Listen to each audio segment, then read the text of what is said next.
오늘 저희들에게 주시는 하나님의 말씀은 구약성경 민수기 27장 18절 한 절의 말씀입니다. 구약성경 243면이 되겠습니다. 여호와께서 모세에게 이르시되 눈의 아들 여호수아는 그 안에 영이 머무는 자니 너는 데려다가 그에게 안수하고. 오늘 주신 말씀의 제목을 모세 후계자 여호수아 이런 제목을 붙였습니다. 요즘에 많이 듣게 되는 질문 중에 하나는 목사님 혹시 내년에 은퇴 아니십니까? 그래서 제가 네, 내년에 은퇴죠. 그랬더니 목사님들이 묻는 거예요. 아니 그런 분이 내년에 은퇴인데 교회 건축은 왜 하십니까? 목사님, 왜 그러세요? 왜 이렇게 무리하세요? 네. 교회 건축은 적어도 10년 이상 남은 목사님들이 하시는 거지, 내년에 은퇴하실 분이 도대체 왜 이러십니까, 목사님? 그러면서 이제 걱정들을 하시고 이야기들을 많이 하십니다. 물론 어려운지 알죠? 이번 주 안에 아마 이제 시공사에 대한 거를 거반 결정이 될 것 같아요. 그래도 많이 왔어요. 뭐 이렇게 저렇게 해도 이제 시공사가 결정이 되면 요이 땅 하는 거고, 그러면 이제 건물 짓고, 그러면 아마 계획대로 간다고 하면 내년 봄에는 우리가 새로운 성전에 가서 예배를 드릴 수 있지 않을까, 그런 생각을 해봅니다. 그런 질문을 받고 마음속에 생각해 봅니다. 여러분, 우리가 요즘에 묵상하고 있는 민수기 27장, 28장 이쪽은 모세의 나이가 120세입니다. 물론 건강해요. 그러니까 오늘도 보면 이제 그 느보산 끝자락에 이제 올라가는 게 나오는데, 느보산 끝자락은 해발이 그저 우리 남산으로 생각하면 남산 한 3개, 4개 높이가 됩니다. 꽤 높죠. 그러니까 북한산 정도 높이가 높는 그런 산인데, 모세 할아버지가 어쨌든 간 120세인데 성큼성큼 거길 걸어갑니다. 건강하지요. 하지만 나이 120세에 그렇게 걷고 다닌다는 게 쉬운 일은 아니겠죠. 이제 하나님께서 모세를 부르셔요. 모세야, 모세야 해서 모세가 하나님께 나갑니다. 내 형 아론도, 내 누이 미리암도 다 내 조상들의 길로 돌아갔다 하시면서 부르십니다. 그러면서 무슨 얘기를 하냐면, 자, 여기 서서 내가 너에게 약속한 약속의 땅을 좀 보라는 겁니다. 여러분, 우리가 살면서 갑자기 저기 좀 보세요 그러면 왜 보라 그러지? 하는 질문을 할 수밖에 없죠. 그런데 모세에게 약속의 땅을 봐라, 하나님이 이렇게 말씀을 주시니까 모세는 긴장할 수밖에 없겠죠. 지금 모세가 서 있는 땅은 모압 근처에 있는 땅이고, 거기서 조금만 더 가면 요단강의 동편 땅이 되고, 그 요단강만 건너가면 거기는 약속의 땅입니다. 그런데 요단 동편의 땅은 평야예요. 지금 이 산에 올라가서 이렇게 보는 곳은 그 요단강 흐르는 저쪽도 평야이기 때문에 쫙 보이는 거죠. 하나님이 이렇게 보라 하는 그 속에는 하나님이 주시고 싶은 메시지가 있어요. 우리가 이 민수기를 쭉 보면서 이스라엘 백성은 자기들이 깨닫지 못하지만 하나님께서 적들을 막아주신 대적과의 어려움을 하나님이 방패가 돼서 막아주신 사건을 기록하고 있습니다. 그게 뭐냐면, 이제 모압 땅으로 밀려 들어오니까 모압이 걱정이 되는 거예요. 그래서 모압 왕 발락이 주술사를 불러들여요. 주술사를 불러들여가지고 내가 너한테 복채를 많이 주겠다. 그러니 저 떼거리로 나오는 이스라엘 저 사람들을 저주해 갖고 저들이 망하게 이렇게 좀 주술을 부려달라 얘기합니다. 근데 묘한 것이 아무리 이스라엘을 저주하려고 해도 안 되는 거예요. 오히려 하나님께서 자꾸 입에다 말씀을 주시는데 저주를 해야 복채를 받고 그 복채가 탐이 나는데도 자꾸 축복을 하는 겁니다. 내 입술이 내 마음대로 움직이지를 않는 거죠. 자, 이렇게 어떻게 자기 마음대로 안 되는 이런 속에서 하나님은 하나님의 백성들이 저주받고 어려움 속에 빠지지 않도록 이들이 모르고 있지만 막아주시고 방패가 되주시는 것을 성경이 우리에게 보여주고 있습니다. 우리가 지나놓고 보면 정말 내가 다 아는 것처럼 살아가지만 내가 모를 때 하나님이 지켜주셨고 내가 모를 때 하나님께서 우리를 인도해 주시는 이런 걸음인 것을 제가 말씀을 통해서 은혜를 입었습니다. 말씀을 준비하면서 제가 처음 목사가 되어서 인천서 목회를 했습니다. 그때 만났던 독특한 이력의 목사님과 이제 노회에서 수련회를 하다가 옆자리에 앉았길래 이제 서로 얘기를 하게 됐는데 대단히 독특한 이력이에요. 월남전에 직업군인으로 갔어요. 그리고 이분은 전투병입니다. 그래서 전투병과에서 소위 말하는 베트공하고 전투를 하는 거죠.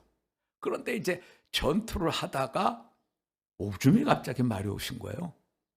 그래서 자기 이 분대 사람들은 앞으로 가고 있고 뭐 떨어져 봐야 오줌 넣어서 한 50보 100보니까 따라가겠지 하고 뒤돌아서서 갈대밭에서 오줌을 누고 있는데 갑자기 이 갈대밭에 갈대가 올라가는 거예요. 이렇게 오줌.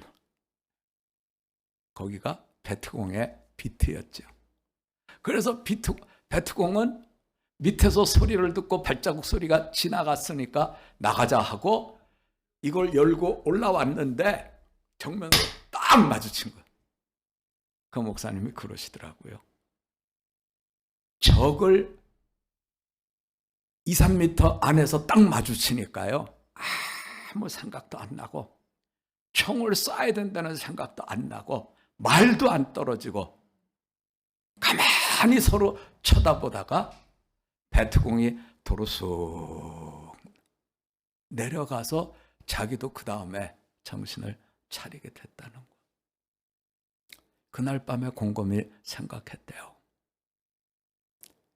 어지간히 어머니의 속을 썩였던 그런 분인데 그래서 군대에 또 직업군인으로 갔고 또 월남도 자원에서 갔고 내 인생은 내가 하고 싶은 대로 살 거야 이러고서는 갔는데 그 일을 다 겪은 다음에 어머니의 기도가 생각이 나고 살고 죽는 것이 내 손에 안 달려 있구나 하는 걸 깨달은 다음에 제대를 신청해서 돌아온 뒤에 신학교를 가게 됐다 하는 얘기를 들었습니다.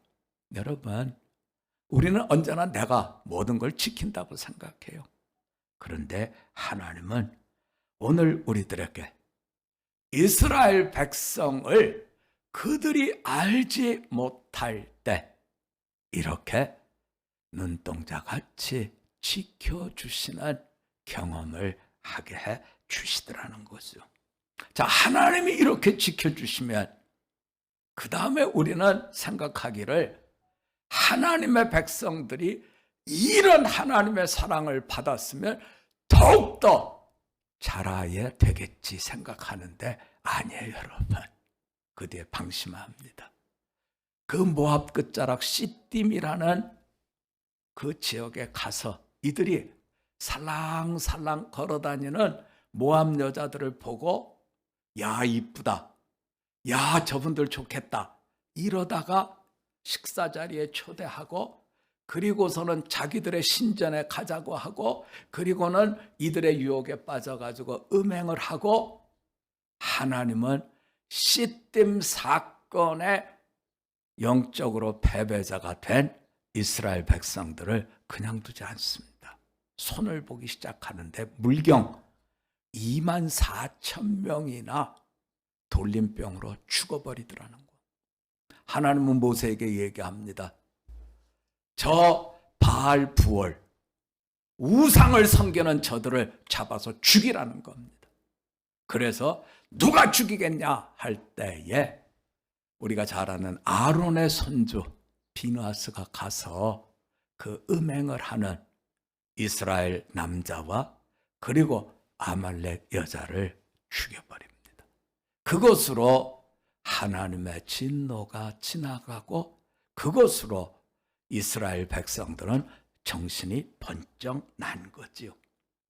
그리고 난 뒤에 이제는 약속의 땅에 관한 가나안 진군에 대한 이 모든 것들을 이루어 가도록 하나님께서 간섭하시고 이끌어 주셔서 인구조사를 합니다. 근데 놀라운 것은 40년 전에 인구조사를 했어요.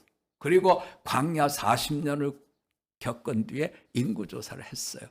24,000명이 연병으로 죽는 이런 일도 있었어요. 그런데 나중에 인구의 숫자를 보니까 그저 한 1,000여 명 줄어든 걸로 결과를 알게 되더라는 겁니다. 여기에는 두 가지 뜻이 있습니다. 하나는 광야 40년 동안 하나님께서 늘 지켜주셨다 하는 것이 첫 번째 결과지입니다. 또 한 가지는 이제는 너희가 다른 신분이 되었다라고 하는 걸 알라는 겁니다.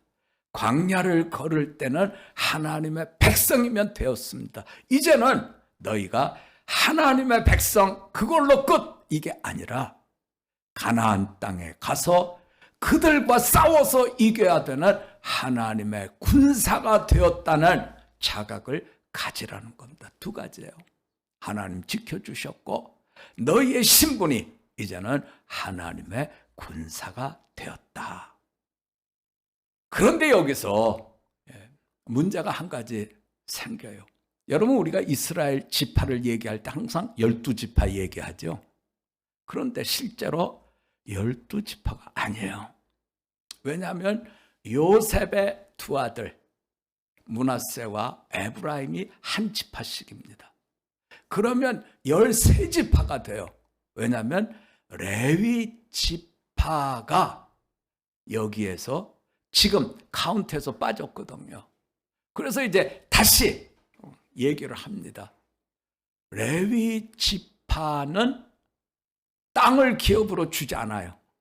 그리고 레위 지파는 하나님을 기업으로 받고 살아가도록 정리를 해줍니다.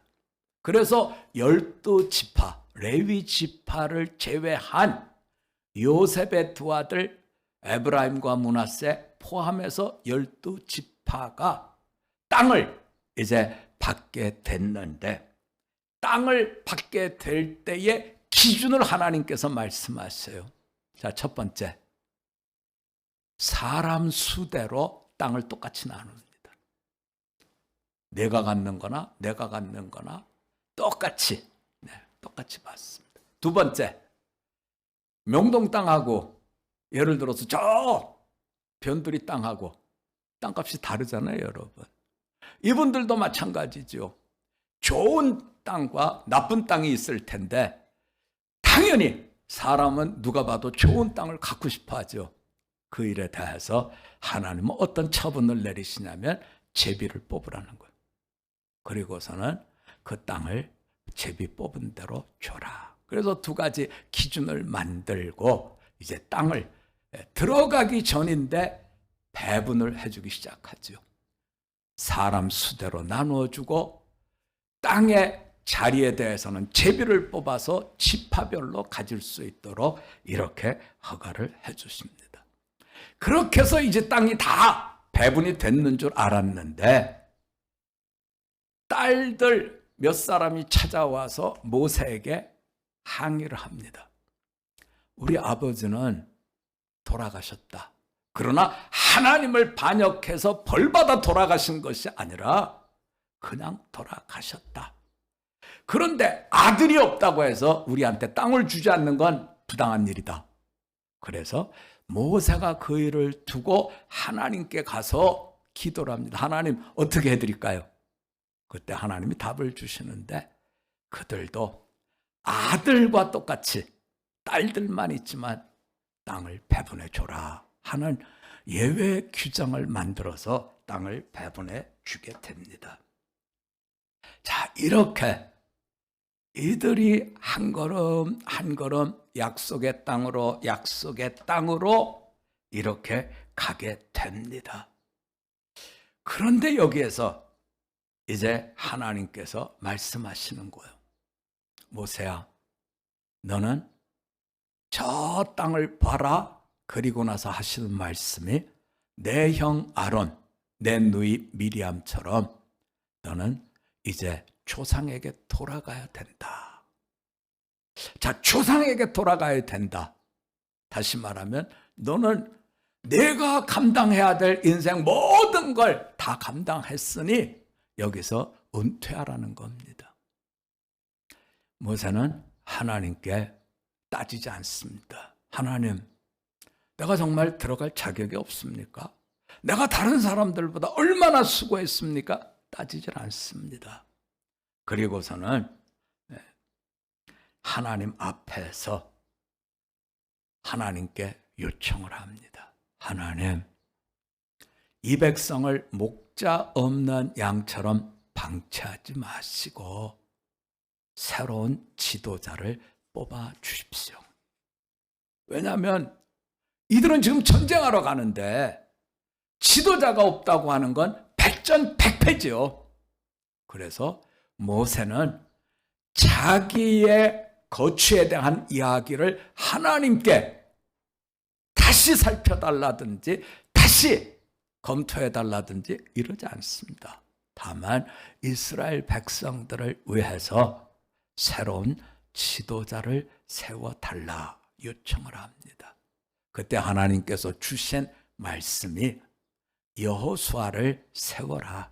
그리고 여호수아는 하나님의 영, 성령이 머무는 사람이다 하는 말씀을 주고 있습니다.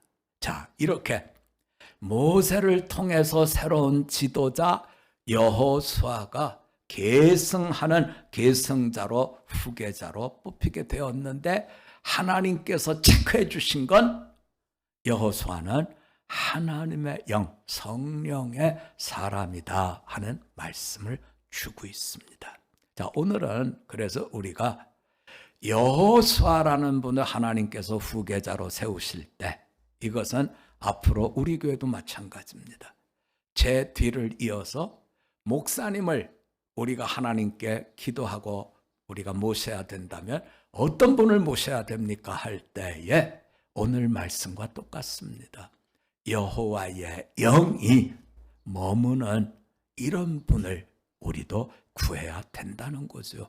그렇다면 이제 여기서부터가 중요합니다. 우리는 성령의 사람이다, 지혜의 사람이다. 그러면 뭔가 남보다 안 가진 능력을 가진 사람이다 이렇게 생각하기 쉽습니다만 오늘은 말씀이 그렇게 가고 있지를 않습니다. 자, 이제 그 부분을 좀 보려고 합니다.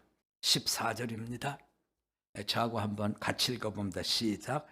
이는 신 광야에서 회중이 분쟁할 때에 너희가 내 명령을 거역하고 그 물가에서 내 거룩함을 그들의 목전에 나타내지 아니하였음이라.